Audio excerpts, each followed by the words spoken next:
Once you have proven similarity, you should always feel as though you have a bit of ammunition now.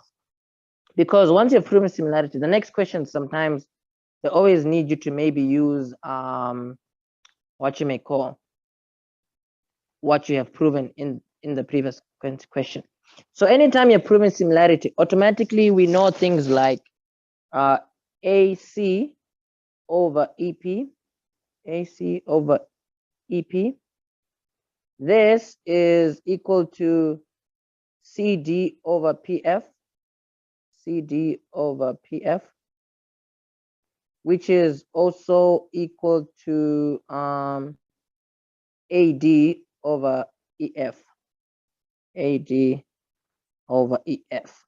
The reason for all this is just proportionality.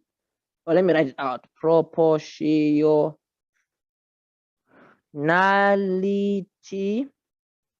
of similar triangles. That's the reason for writing all this. Now, once you have written all this, right, the next question makes a bit of sense, because if you look at the next question, this next question here is asking you to prove that AC times this is equal to this times this.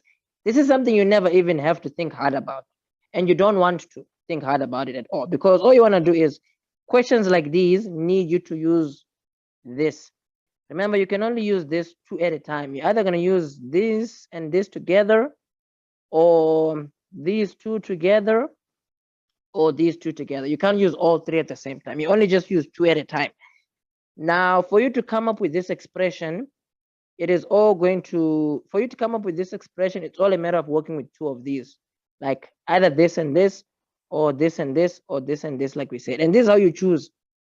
You literally just have to, you can actually take your pencil or something, and then looking at what you have here, you see there's AC over there. So there's AC over there, so you can tick off an AC there. There's EF here, so you can check off EF there. There's AD here, you can check off AD there. There's EP here, you can check off EP there. So you can see this one is more straightforward. So you already know for 2, all you need to work with is AC over, let's put here AC over EP, which is equal to AD over EF. So from having to have written out all these 3, only 2 of them are relevant to you because of this question. Because from here, all you need to do is to cross multiply, you know. So cross multiplying your expressions, automatically you're going to have AC times EF is just going to be AC dot EF. And then your AD times EP, that's going to be AD dot EP, you see. And then that's it. There's really nothing to this question. This is all you're going to do.